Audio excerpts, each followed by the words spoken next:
안녕하세요. 배신의 장미입니다. 오늘의 사연 시작하겠습니다. 너무 짜증나는 일이었는데 또 그 정신 나간 놈이 연락을 하는 바람에 이렇게 제가 글을 쓰게 되네요. 연락을 한 남자는 바로 저와 결혼 이야기가 나왔던 사람이었고요. 저는 그런 한심하고 염치 없는 사람을 그렇게 오랫동안 만나온 더 한심한 여자였었고요. 남자들 흔히 하는 짓거리인 술 먹고 새벽에 보내는 문자 한 통. 뭐해? 자니? 잘 지내니? 이런 어이없는 문자를 저는 며칠 전에 받게 되었습니다. 전 남자친구에게서 말이죠. 기분 좋게 영화 한 편 보고 있었는데 소름이 돋는 동시에 뭔가 모를 가슴 두근거림이 있었어요. 이건 몽글몽글한 그런 기분 좋은 가슴 두근거림이 아니라 다시 그때 생각이 나서 화가 나서 가슴 두근거림이 있었던 거였습니다. 절대 오해하지 않아 주셨으면 좋겠네요. 남자친구와는 친구의 소개로 만나서 3년 정도 연애를 했습니다. 저보다 한 살 위였었고 그땐 그래도 잘 어울리는 커플이다. 나름 엘리트 커플이다 등등의 소리를 들을 정도로 저는 남자친구와 제가 인연인 줄 알았었습니다. 연애할 땐 전혀 몰랐었죠. 그렇게 내가 사랑하는 남자친구가 이상한 사람인 줄은요. 슬슬 결혼 이야기 나왔고 둘 다 비슷한 수준의 경제 상황이었기에 가장 먼저 저희가 의논할 것은 바로 이것이었습니다. 한 번 하는 결혼식 왕창 돈을 쏟아붓느냐, 대출 영혼까지 끌어모아 받아서 집 사고 최고급으로 가구 들여놓고 가전제품 넣느냐, 이 부분을 의논했었는데 다행히 결혼 이야기가 나오는 그 즈음엔 남자친구와 제가 의견이 어느 정도 맞았다는 거였습니다. 우선 저는 과도하게 빚을 내는 것에 대해서는 좀 비관적이었어요. 화려한 결혼식 그건 허리허식이라 생각했고 영혼까지 끌어모아 내 주제에 맞지 않은 집 사면 그것도 나중에 빚 좋은 개살구 될 것 같고 가구도 가전도 길어봐야 10년인데 어차피 또 바꿔야 할 거 그냥 우리가 꼭 고급으로 써야 하는 것들만 최상으로 들어놓는 것이 어떨까 하는 거였죠. 이 점에서 남자친구도 동의하는 바였습니다. 죽이 잘 맞는 커플이었었는데 역시 우리는 인연이었어. 한 번 더 확인할 수 있었던 순간이었었죠. 그러다가 남자친구가 아주 희소식을 제게 가지고 왔습니다. 남자친구와 저의 직장은 극과 극, 완전 반대의 위치에 있어요.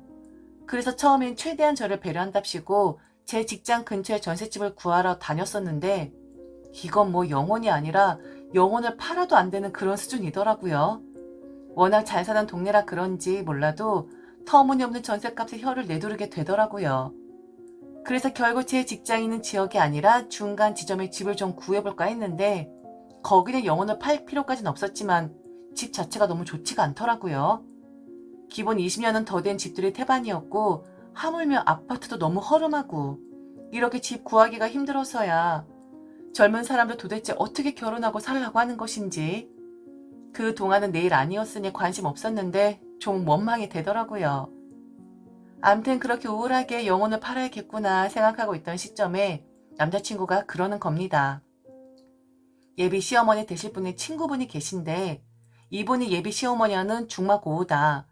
그래서 우리 사정 듣고 나더니 이번에 전세 계약이 끝나는 집이 있는데 거의 중간 지점이라고 할 수 있지만 따지고 보면 제 직장과 더 가까운 거리다. 그걸 우리에게 헐값에 전세를 놓아주신다고 한다. 그리고 더 기쁜 소식은 뭐냐면 남자친구는 좀 뜸을 들였는데 환하게 웃으면서 그러는 겁니다. 공짜로 살 수 있다고요. 그래서 그게 무슨 말이냐 했더니 바로 그 집의 전세 자금을 예비 시어머니가 대주겠노라고 했다는 겁니다. 그래서 그런 게 어디 있느냐. 왜 예비 시어머니의 도움을 받느냐 했더니 남자친구가 처녀덕스럽게 웃으면서 그러더군요. 예비 시어머니가 계약을 하는 것처럼 해야 그 친구분이 부담이 돼서 더 헐값에 넘길 거라고요. 예비 시어머니가 알아서 할 테니 집 걱정을 하지 말고 다른 걸 준비하라 했다 합니다. 그분이 예전에 엄마한테 신세를 좀 진 분이었대. 무슨 신세? 아니 무슨 신세 졌길래 거의 헐값에 집을 구할 수 있다 하시는 거야. 그리고 그렇게 해도 되나? 아무리 그래도 그 지역이면 집값 장난 아닐 텐데. 뭐 가정사에 얽힌 얘긴데 아무튼 그 아주머니가 아저씨랑 이혼을 하셨는데 좀 아저씨가 아주머니를 힘들게 했었나 봐. 그럴 때마다 우리 집으로 오셨는데 엄마가 그 아저씨를 다 막아줬었거든. 암튼 이런 인연이니까 아줌마 입장에서도 엄마한테 비싸게 받을 수가 없겠지. 엄마가 그렇게 해도 된대. 자기한테 신세 많이 진 사람이라고. 전혀 부담 갖지 않아도 된다 그랬어. 그래도 그건 아니지 않나? 아니라니까. 정말 엄마가 그리 하라 했다니까. 우리는 걱정 말고 다음 거 준비하면 된다 했어. 그리고 엄마가 자기를 좀 한번 만나고 싶다고 했는데 언제 시간 되니?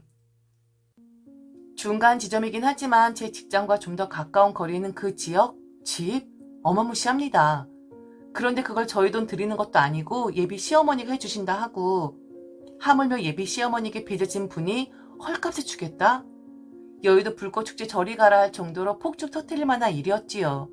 저는 당연히 오케이를 했고 예비 시어머니가 저를 보고 싶다 했으니 약속을 바로 잡아달라 했습니다.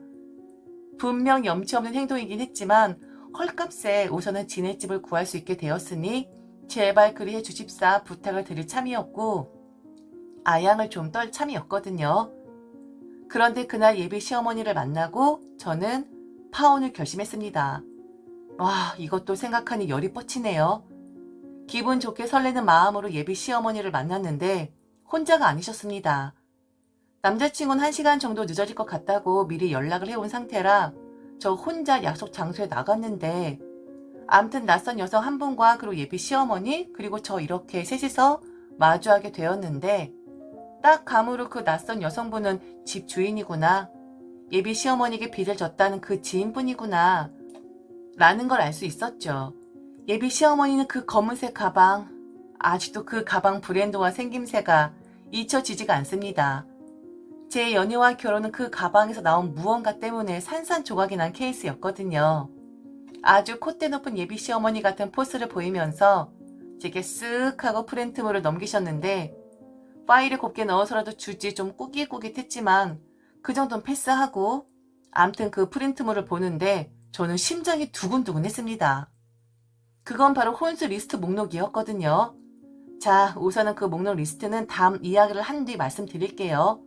그런데 한 가지 알 수 있었던 건 집이 어마어마하구나. 이렇게 많은 혼수를 원하는 거 보면 이 정도였었습니다. 우선 저는 아무 말 하지 않았고 예비 시어머니의 입만 바라보았습니다. 그리고 딱 한마디 하시더군요. 그 정도는 준비할 수 있지? 우리 아들한테 집 이야기 들었지? 라고 하십니다. 이후 그 낯선 여성분이 얼른 그럼 가보자. 얘도 한 번은 봐야 할 거 아니야? 라고 하더군요. 내게 집 구경을 시켜주려고 하나 보다. 그런데 남자친구가 1시간 뒤쯤 온다고 했는데 제가 남자친구 이야기를 하니 남자친구도 거길 오기로 했다며 얼른 일어나라 재촉을 하더군요. 기대 반 설레임 반으로 저는 그 두 분이 이끄는 대로 향했고 그리고 그 집, 바로 빚을 져서 헐값에 준다는 그 집, 남자친구가 희소식이라고 했었던 그 집을 마주하게 되었습니다. 과장 조금 보탤게요. 한 100년은 된 집 같았습니다. 그 동네에 저런 집이 있을 수가 있나? 하고 이거 완전 희귀템인데 할 정도로 암튼 그런 집이었어요. 집에 들어가자마자 알 수 없는 그 집의 향이 제 코를 쑥 하고 찔러댔고 그리고 너저분에게 널려있는 집기들, 짐이 하나도 빠져있지 않더라고요. 그래서 저는 생각했습니다. 여기는 분명히 남자가 살고 있었다. 저 가구들을 봐라. 저 가전을 봐라. 누가 자취를 하고 있었구나. 라고 직감을 했죠. 저는 당장이라도 그 집에서 나가고 싶었어요. 얼른 도망치고 싶은 심정이었습니다. 그래서 속으로 욕을 했죠. 남자친구 욕을요.